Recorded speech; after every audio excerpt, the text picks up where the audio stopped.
Alright guys, welcome back to episode 2 of South Africa. And to start this episode off, I want to say that I've finally come up with a name for this map. I'm going to call it Feestland. It's basically just celebration land in English. It sounds pretty cool, especially if you're an Afrikaans speaker. Feestland it just sounds pretty cool. So anyway, the first episode we expanded on the peninsula area and we just basically plop down some suburbs and hotel areas. And for this area right here, I was like, okay, maybe I don't want to put more hotels because it would just be, very annoying and too many. I don't want to spend too much time on this specific area. So I thought, well, just build a parking lot over here. And that's exactly what I did. And it saved me a lot of time. Although, saying that, I did spend a lot of time, just putting down pathways and stuff because, to make it realistic, there had to be a way for these people that park in this area to walk to the beach. They can't just climb over walls. That's not really, you can do that, but it's not really realistic. So I had to, put the pathways there and, to be honest, like I struggled a little bit, finding the right path for this. And I think this one is the gravel path, raised as a bridge. So it fits the scene pretty well. But anyways, you'll see me detailing this area in a bit. It's not a lot of detail, but I think it's enough for this area.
Okay, so the inspiration for this build is from Camps Bay in Cape Town.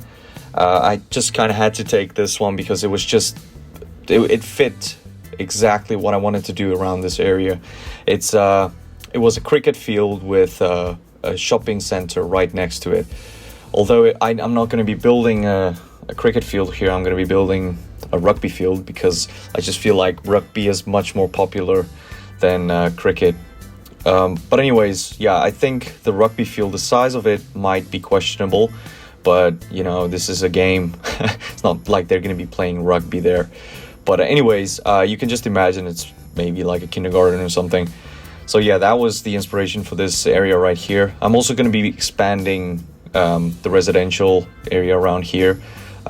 This was just to have some greenery around this area because, that's kind of a thing you need in suburban areas. You need park spaces and open spaces for people, especially in this game because the Sims love it. So, it might as well make them happy.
Okay, so I just want to talk about the procedural objects mod for a second here. All right, so if it wasn't for this mod, this whole series wouldn't have been possible.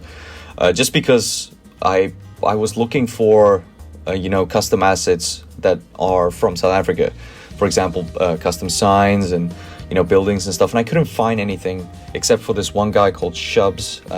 I'll link his collection in the description, not collection, but his Steam Workshop profile. You can go check out his stuff. It's pretty awesome. But anyways, if it wasn't for procedural objects, I wouldn't have been able to make it feel like a South African city.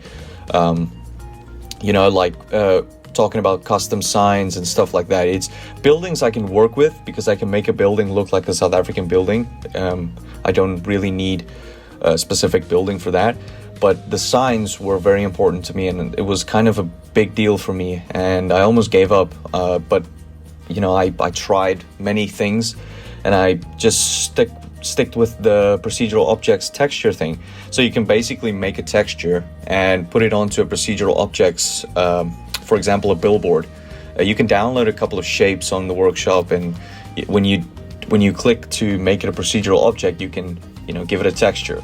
So that's just what I did, but with like a South African logo. For, let's say, the one I just did was Edgar's. It's a clothing line in South Africa. I just added it as a texture, and it works perfectly. It might not look like the real one, but it still makes it feel like that shop is there. So it's a game-changing mod. The possibilities are endless with that mod. If you guys really want to see some crazy stuff with the PO mod, go check out Dirty H's New Zealand series. He does some pretty great stuff with that mod. And also City Walk, City Walls series. Those guys are just, they're using the PO mod in every build. So just go check it out. You can thank me later. But anyways, yeah, this area close to the beach, I don't know what they call it, but people can go there and swim, go on the water slides and stuff. I'm guessing it's for people that don't really like to swim in the sea. They just go to the beach but relax here next to the pool. So I tried to, build this in my next to the beach in my city. And yeah, I think it's a little bit too big, but I don't really mind, as it's just there for show anyways. But I tried to make it look very fancy by placing some nice chairs and tables. And you'll see in a minute a nice trick that you can also do with your builds. You can basically just take all the props that you need and you can plot them down. You can literally go into this find it mod, and then search all the props, place them down, and then every time you build something, you can go to the prop section and say, okay, maybe I can use this, and then you can copy it, go back to the area that you're building. And that's just an easy way to detail stuff, instead of thinking, oh, what can I put here? Just place down a couple of props, and then you'll definitely know I'll use this, so you will use it. It's just my opinion. Obviously you guys can figure out this on your own, but it's just it's something I did not know, and I saw $2.20 do this, and it worked for me. It helps me detail places that I wouldn't have thought of putting stuff, So yeah, definitely give that a try, especially with buildings. You can place, before you build downtown areas, you can place all the buildings that you think you would want to use, and that way you can also figure out which buildings not to use and which buildings don't really fit the scene. I mean, some buildings look nice, but the LEDs are broken. So yeah, just figure it out by placing all this stuff and then copy and pasting it. So yeah, that's why we have Move It. It's to copy and paste, so don't feel bad to do that. But yeah, just adding some foliage here makes it just look amazing. But yeah, also these rocks, like there's so many different colors of these rocks, but I think the brown ones really worked, especially from the first episode. It really makes it look realistic. I did place some of those rocks on the mountain there on the right side, but I did not put that on camera. There's a lot of stuff that I cut out from this episode because I wanted to make it a little bit shorter. It is about 19 minutes, 18 minutes long. So I'm guessing it's better than the first episode because I get right down to the point. I don't want you guys to just sit there and yawn or, you know, just watch me build boring stuff. So right here, I placed down the roads for the suburban area, and I'll just show you guys the cinematics over here. That's basically everything that I've built extra that I did not show. And it's nothing much, you know, like I didn't really detail this area. I just placed down some trees and walls. That's basically it. There's nothing special.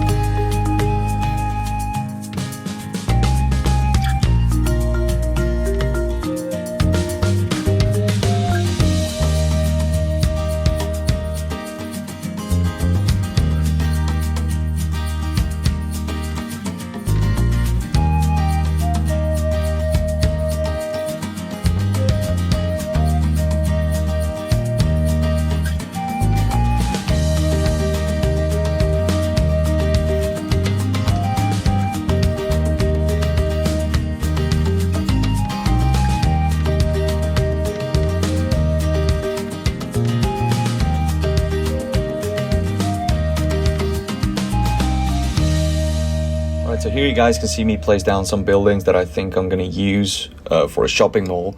I'll put up the Google Earth picture now, or the video. So this inspiration came from PE in South Africa, Port Elizabeth. Although it has a different name, when I tried to search it, it has a different name now. I can't really pronounce it. But anyways, this shopping mall is massive. And I thought I should build that because I'm not really good at building shopping malls. So I was like, okay, let's give this one go and just build the biggest one that I possibly can. You know, so it's like a Mall of Africa or something. But anyways, yeah, this is going to be the biggest mall on this map, and I think it's going to be the only one. To be honest, there might be some small ones, but it's going to be custom ones. It's not going to be a like one that I'm just building or something. It's just going to be one that I'm plopping down. There's not going to be anything special with the other ones. This is the most I would do as far as building, you know, shopping malls go. I did really spend a lot of time in this specific area. I did cut out a lot of scenes, especially the building around it and stuff like that. Detailing, I did not really put that in because there's not really much, guys. Like trees, I told you trees, maybe trailers and trucks, some crates, you know, just normal goods, I think. You know, there's not much I did.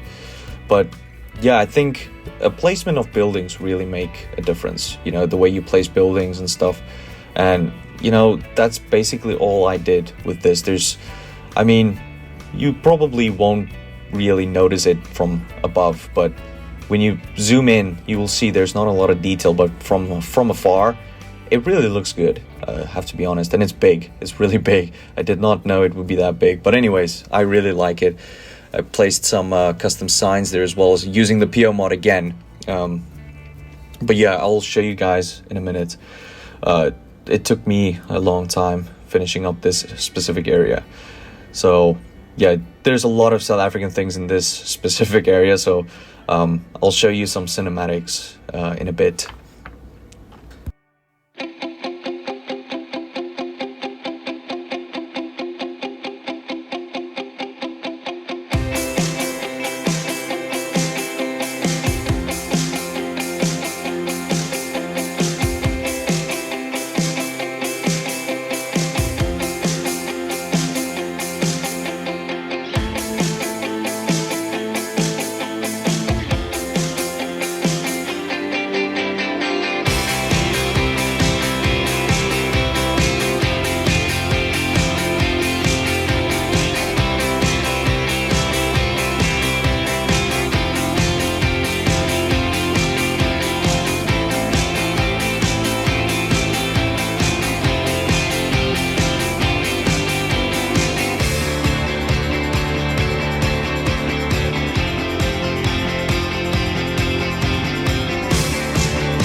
Alright guys, we have come to the end of the second episode. Thank you so much for watching. Please subscribe, give it a like if you haven't yet. And thank you so much for following, guys. I really do appreciate it. And please leave me a comment if you liked the video. And I'll see you guys next time.